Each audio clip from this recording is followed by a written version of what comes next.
Praise the Lord குட்டீஸ். தேவன் ஆதியிலே வானத்தையும் பூமியை சிருஷ்டித்தார்.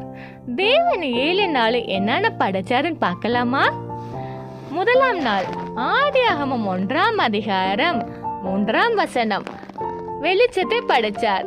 2ஆம் நாள் ஆதியாகமம் 1ஆம் அதிகாரம் 8ஆம் வசனம் தேவன் வானத்தை படைச்சார். 3ஆம் நாள் ஆதியாகமம் 1ஆம் அதிகாரம் 11ஆம் வசனம் தாவரங்களை படைச்சார். 4ஆம் நாள் ஆதியாகமம் 1ஆம் அதிகாரம் 15ஆம் வசனம் சூரியன், நட்சத்திரன், நிலா படைத்தார்.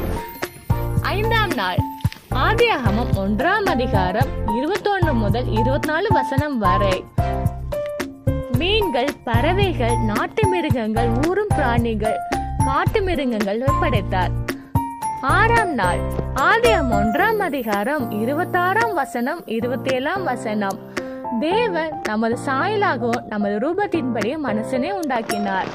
7ஆம் நாள் ஆதியாகமம் 2ஆம் அதிகாரம் 2, 3ஆம் வசனம் தேவன் தாம் செய்து தம்முடைய கிரிகையிலே 7ஆம் நாளிலே நிறைவேற்றி 7ஆம் நாளே ஓய்ந்திருந்தார். ஓய்ந்திருந்த நாள்ல தேவன் அதை ஆசீர்வதித்தார், அதை பரிசுத்தமாக்கினார். இந்த வீடியோ உங்களுக்கு பிடிச்சிருக்குன்னு பிடிச்சிருந்தா லைக் பண்ணுங்க, ஷேர் பண்ணுங்க, கமெண்ட் பண்ணுங்க. பிரைஸ் தி லார்ட் குட்டீஸ்.